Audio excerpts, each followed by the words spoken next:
સમક્ષ હું મૂકી રહી છું।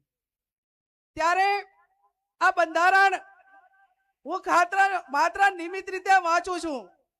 આ બંધારણ સંતોના આશીર્વાદ, સમાજના તમામ પક્ષના આગેવાનોની મહેનતથી અને આજે સ્ટેજ ઉપર બેઠેલા તમામ આપણા મહાનુભાવોના માર્ગદર્શનથી આ જ્યારે બંધારણ થઈ રહ્યું છે, ત્યારે આ બંધારણ કોઈ વ્યક્તિ નથી અમલમાં મૂકવાની, આ તમામ સમાજ મૂકવાનો છે।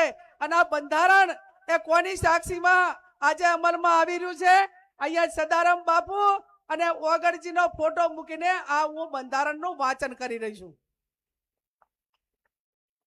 ત્યારે બંધારણની શરૂઆત કરતા મુદ્દા નંબર 1 કે શરૂઆત ક્યાંથી થાય? સગાઈથી। તો સગાઈમાં પુરુષ અને મહિલાઓ કુલ મળીને 21 જણાથી વધારે વ્યક્તિઓએ સગાઈમાં જઈ શકશે નહીં। સગાઈમાં પોતાના કુટુંબમાં તનના જે હગા હોય એને લઈ જવા, બીજાને કોઈને આમંત્રણ આપવું નહીં। સમાજના તમામ પ્રકારના પ્રસંગોમાં કોઈ પણ પ્રસંગ હોય એની અંદર ઓઢમણામાં કપડાં કે દાગીના લઈ જવા નહીં। તમામ આપણાથી રીત રિવાજો પ્રમાણે રોકડમાં ઓઢમણું કરવું। સગાઈમાં માત્ર કેટલી વસ્તુ લઈ જવાની રહેશે? સાડી, નાળિયેર અને રૂપિયો, આ 3 જ વસ્તુ સગાઈની અંદર લઈ જવાની રહેશે। બીજી કોઈ પણ પ્રકારની વસ્તુ લઈ જવાની રહેશે નહીં।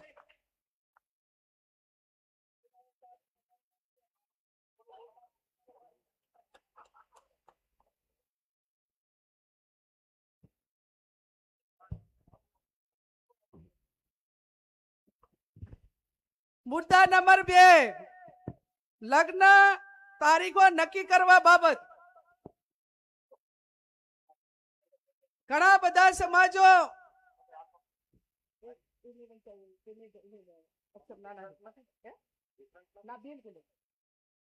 લગ્ન તારીખો નક્કી કરવા બાબત તો આખો સમાજ આજે એવું નક્કી કરે છે વગરની ધરતીમાં જગદીશભાઈ ઠાકોર સાહેબ કે 12 માસ લગ્નથી આજે પશુપાલન હોય, ખેતીવાડી હોય, ધંધા રોજગાર બધા ખોરંભે જાય છે।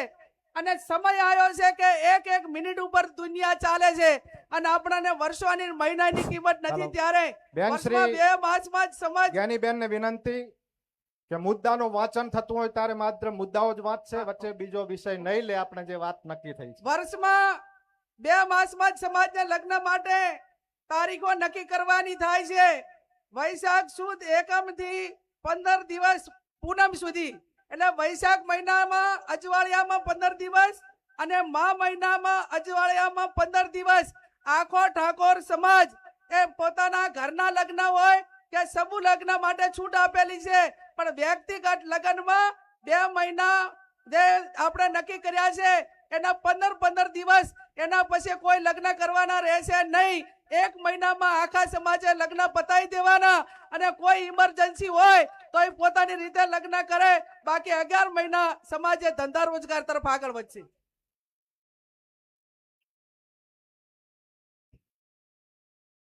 મુદ્દા નંબર 3, સગાઈ કર્યા પછી લગ્ન કરવાના હોય ત્યારે લગ્ન મૂકવાની પ્રથા સદંતર બંધ કરવામાં આવે છે। સામ સામે ચર્ચા કરીને ગણેશ લેવાના રહેશે। લગ્ન પ્રસંગે પત્રિકા છપાવવાની નહીં રહે। સાદું કાર્ડ રાખવું। મોબાઈલ ફોનથી ડિજિટલ આમંત્રણ આપી શકાશે। ટૂડ પ્રસંગે આમંત્રણ કે રાવણું રાખવું નહીં। સામાજિક પ્રસંગે રાજકીય આગેવાનો હાજર ન રહી શકે તો કોઈએ આગ્રહ કરવો નહીં અને કોઈએ નારાજગી વ્યક્ત કરવી નહીં।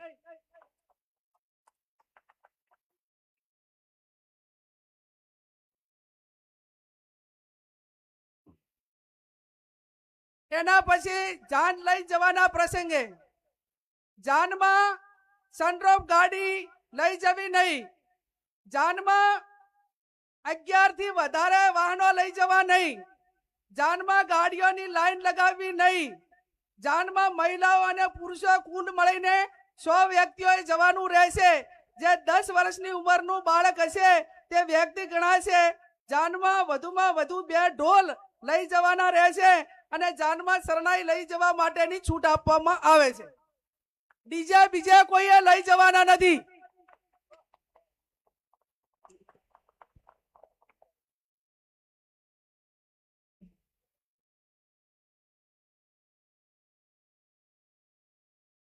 હવે આપણે પટલું દાગીના હમાઓ અલગ અલગ પંથકમાં બોલાય છે. વરરાજા હામે ગામ જન લઈ જાય વેવાઈને ત્યાં તો એને કયા દાગીના લઈ જવા?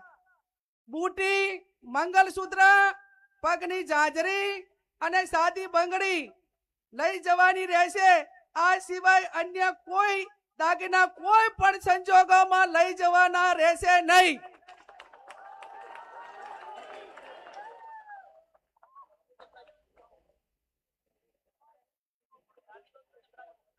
સાદી બંગડી એટલે પ્લાસ્ટિકની બંગડી. અને જેને પૈસા ઘણા હોય વહુ પડીને આવે ત્યારે જેટલા તોલા પહેરાવવું એટલું પહેરાવજો.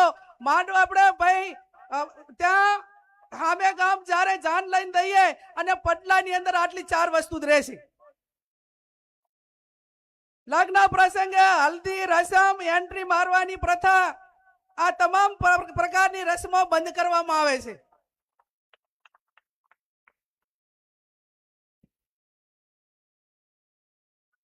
જમણવારનો પ્રસંગ. જમણવારમાં એક મીઠાઈ, દાળ ભાત, કઠોળ, લીલી શાકભાજી, રોટલી, રોટલા, પૂરી રાખવાની રહેશે. આનાથી વધારે કોઈ પણ પ્રકારની આઈટમો લગ્ન પ્રસંગમાં બનાવવી નહીં.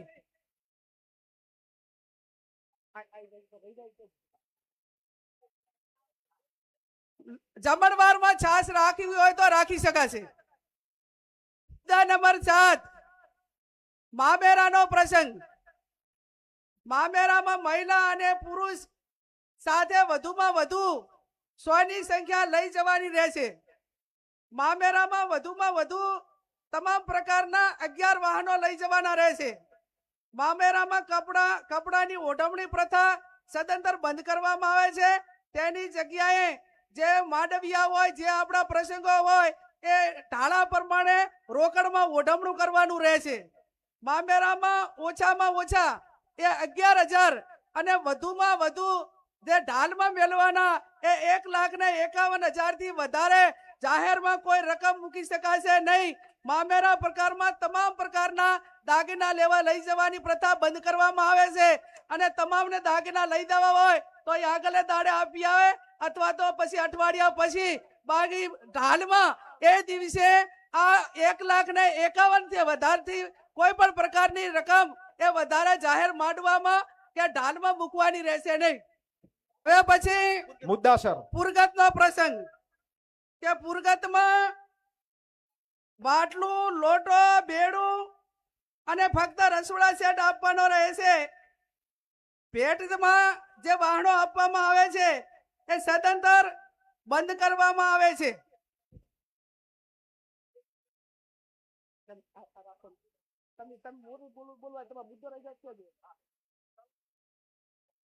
આણાનો પ્રસંગ.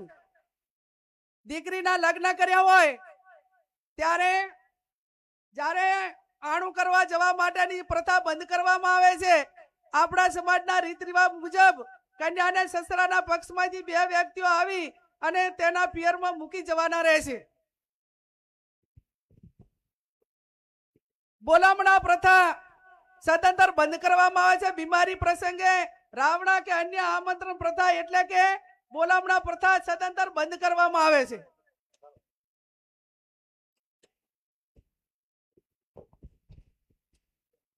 મુદ્દા નંબર 11.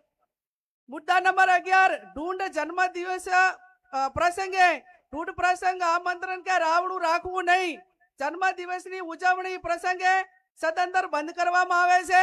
જન્મ દિવસની ખુશી પેટે જે તે વ્યક્તિએ નજીકની આપણા સમાજની લાઇબ્રેરી હોય અથવા શૈક્ષણિક સંસ્થા હોય ત્યાં યથાશક્તિ ફાળો આપી શકશે.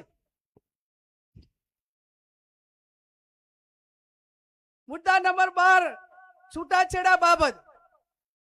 સગું કરતી વખતે બંને પક્ષોએ જોઈ વિચારી એકાબીજાના દીકરા દીકરીને સામસામે જોયા પછી સગું નક્કી કરવું. તેમ છતાં બંને પક્ષોએ કોઈ પણ પ્રકારનો મતભેદ ઉભો થાય તો ગામ કમિટી અને સમાજે સમાધાન માટે પૂરો પ્રયત્ન કરવો. પ્રયત્નો કરવા છતાં સમાધાન ન થાય તો ગુણ દોષના ધોરણે નીચે પ્રમાણે વ્યવહાર નક્કી કરવામાં આવે છે. સગાઈ માત્ર કરેલી હોય તો એનો 51,000 રૂપિયા અને 50% એ પૈકીની રકમ એ શૈક્ષણિક સંસ્થામાં આપવાની રહેશે.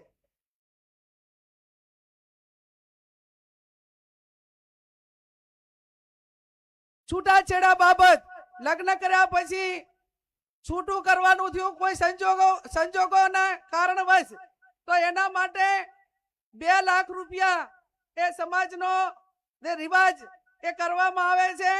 અને ત્રીજું, લગ્ન કર્યા પછી સંતાન હોય તો એના માટે કરીને 3 લાખ રૂપિયા એ આપણે સમાજનો રિવાજ એ નક્કી કરવામાં આવે છે. જે 2 લાખ રૂપિયા નક્કી કર્યા છે એમાંથી 50% રકમ એ જે તે શૈક્ષણિક સંસ્થામાં આપવાની રહેશે. અને આ 3 લાખ જે સંતાન હોય તો એ 100% રકમ એ જે તે સંતાનોના નામે મૂકવાની રહેશે. એમાં કોઈને ભાગ આપવાનો રહેશે નહીં.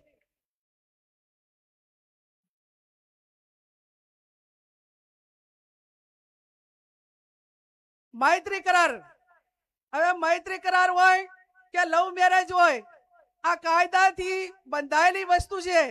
પણ મૈત્રી કરાર તેમજ ભાગીને પ્રેમ લગ્ન કરનારને અથવા સમાજે આ બાબતમાં કોઈ બીજા સમાજ કે એવું થયું હોય તો એને જેટલું શક્ય છે એટલું સમાધાન કરવા માટેનો પ્રયત્ન કરવો અને આવી ઘટનાઓ ન બને એટલા માટે સમાજમાં સમજણ ઊભી કરવી.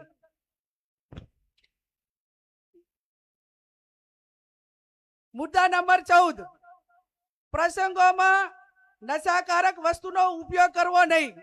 સમાજમાં કોઈ પણ સારા નરસા તમામ પ્રકારના પ્રસંગોમાં વ્યસન વાળી કોઈ પણ પ્રકારની વસ્તુ, ગોળી, બીડી, અફીણ, આ કોઈ પણ નશાના કોઈ પણ પ્રકારની બદીઓ એ લગ્ન કે આ પ્રસંગમાં ન વપરાય એવું પણ આજે સમાજ નક્કી કરે છે.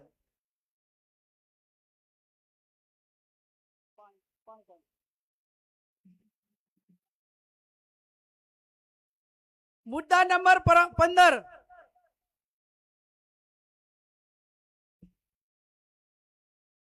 મરણ પ્રસંગે આપણા માતા પિતા કે કોઈ પણ વડીલ એ ગુજરી જાય અને ઉંમર લાયક હોય તો માત્ર મરણ પ્રસંગે ખીચડી, કઢી, તેલ અથવા ઘી વાપરવું. આ સિવાય અન્ય કોઈ વસ્તુ વાપરી શકાશે નહીં. બેસણામાં કોઈ પણ વારને કવાર ન ગણવો અને શક્ય હોય એટલું જે તે વિસ્તારના ઓલા પ્રમાણે કરીને એ ઝડપી પતે એવા પ્રયત્નો કરવા. જે કોઈ કવાર ના હોય, જે દાડે જન્મ આપવા એ ટાઈમે કોઈ વાર નથી હોતો, કોઈ બીજા પેડામાં નથી હોતો, એટલે આવા પ્રસંગોમાં કોઈ વારની કે એની રાહ જોવી નહીં. મુદ્દા નંબર 16, ખાસ વિનંતી, દરેક ગામમાં કુટુંબ વાઇઝ આ જે કમિટીઓ જે બનાવવાની છે એની અંદર આ જે આપણું આ બંધારણ છે એ બંધારણ દરેક કુટુંબ વાઇઝ પહોંચે એના માટેના પ્રયત્નો કરવાના. દરેક તાલુકામાં તાલુકા કક્ષાએ બંધારણ અમલમાં માટે આવે તે માટે સંકલન સમિતિ બનાવવાની, તાલુકાની સંકલન સમિતિ બનાવવાની અને એકદમ ચુસ્તપણે આ બંધારણ અમલમાં થાય એના માટે તમામ પ્રયત્નો કરવાના.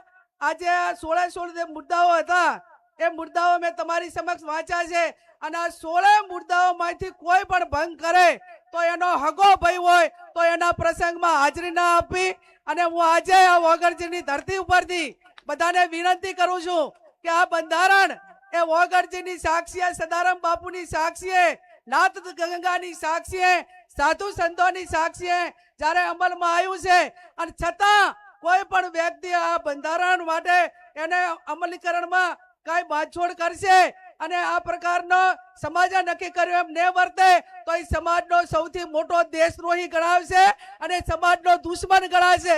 એ સમાજને એની જોડે કોઈ પણ પ્રકારનો વ્યવહાર ના કરવો. આ 16 મુદ્દાઓનું બંધારણ મેં તમારી સમક્ષ મૂક્યું છે.